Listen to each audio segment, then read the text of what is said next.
प्रिय छात्रों एवं शिक्षकों, राष्ट्रीय नागपुरी के यूट्यूब चैनल में आप सभी का स्वागत है। चलिए कक्षा 10वीं विषय विज्ञान अर्धवार्षिक परीक्षा सत्र 2020-21 के प्रश्न पत्र पे चर्चा करते हैं।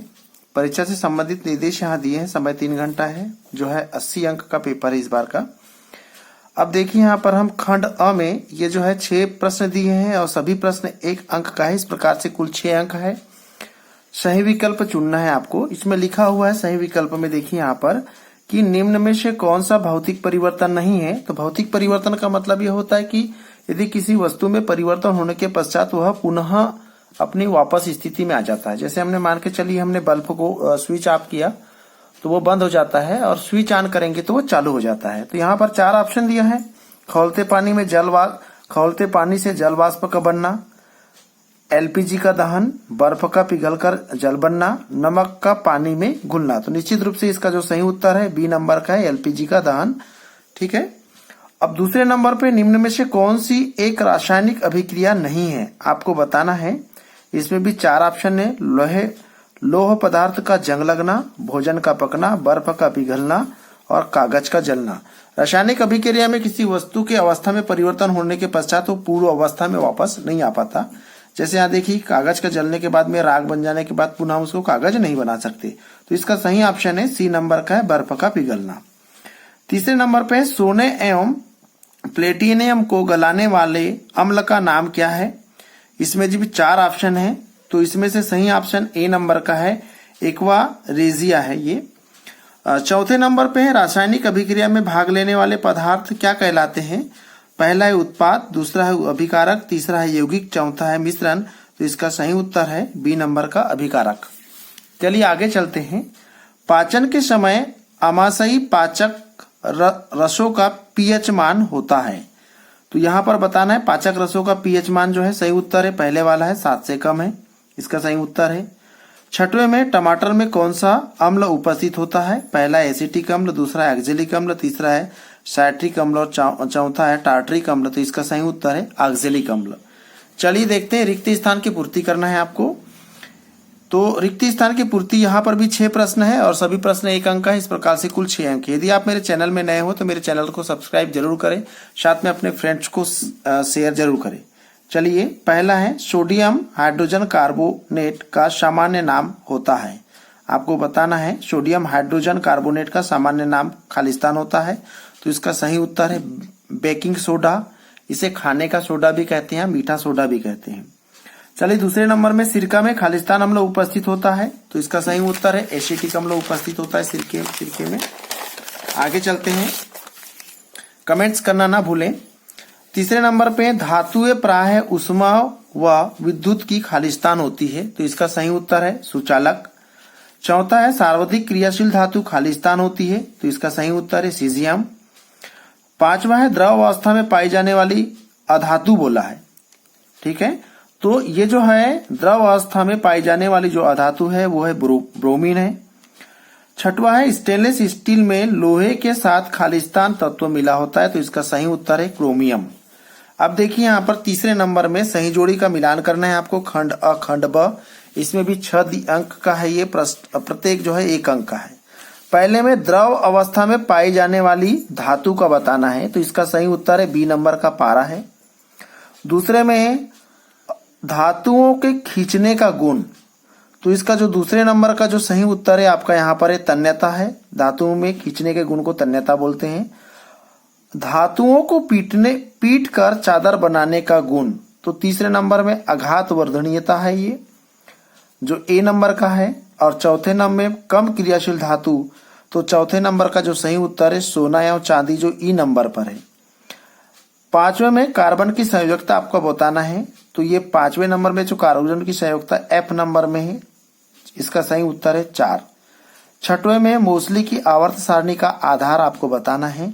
तो इसका सही उत्तर है डी नंबर पे परमाणु क्रमांक है।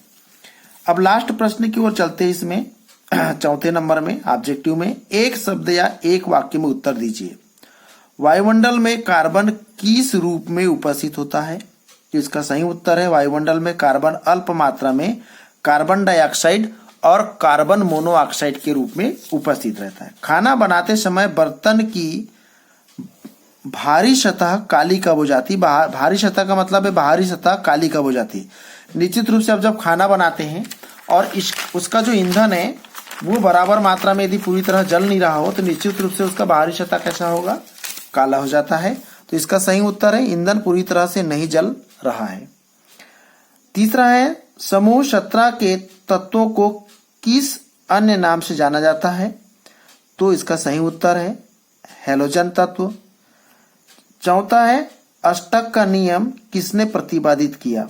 ये है अष्टक का नियम प्रतिपादित। देखिए इसका सही उत्तर मैं आपको बताता हूं। यह है J.A.R. न्यूलैंड और यह है 1865 में उन्होंने प्रतिपादित किया था। सातवां है आधुनिक आवर्त सारणी में सबसे अधिक विद्युत ऋणात्मक तत्व कौन सा है? तो इसका सही उत्तर है फ्लोरीन है। और लास्ट जो है यह है आपका 8वां नंबर का एक परमाणु का इलेक्ट्रॉनिक विन्यास 287 है। इस तत्व का नाम क्या है? तो इसका परमाणु क्रमांक कहना चाहिए ये 17 हो जाएगा। तो इसका जो नाम है इस तत्व का वो है क्लोरीन है। चलिए कुछ आगे प्रश्न की ओर भी चलते हैं जो संभवतः बनने लायक हो। ये देखिए यहाँ पर 27 नंबर में ऑक्सीजन के साथ धातुएं संयुक्त होकर कैसे ऑक्साइड बनाती है समीकरण आपको बताना है। तो इसके भाप के साथ में आयरन कैसे बताना है आपको। भाप के साथ में आयरन है, दूसरे में जल के साथ में पोटेशियम। तो इसको हम आपको लिख सकते हैं भाप के साथ में आयरन में हमने लिखा है यहाँ पर देखिए 3Fe, ये सॉलिड रूप में है, प्लस ये देखिए H2O और यहाँ पर एक गैसीय रूप में है। तो हमने इसका समीकरण संतुलित करने के लिए इसके सामने 4 लगा दिया है। तो देखिए रिवर्सिबल प्रोसेस है ये बना है। यहाँ पर बनने के बाद में होगा Fe3O4, यहाँ पर है Fe3O4 प्लस 4H2, ठीक है। अब यहाँ दूसरे में है जल के साथ में पोटेशियम। तो इसमें है पोटेशियम हमने लिया है प्लस H2 लिया है। संतुलित करने के लिए हमने यहाँ पर 2 के लिया है और यहाँ पर 2H2O लिया है, ठीक है। ये गैसीय रूप में है, ये देखिए H2O। तो ये इसका जो बनने के बाद में होगा पोटेशियम आयोडाइड होगा 2KOH प्लस H2 के रूप में इसका समीकरण संतुलित होगा।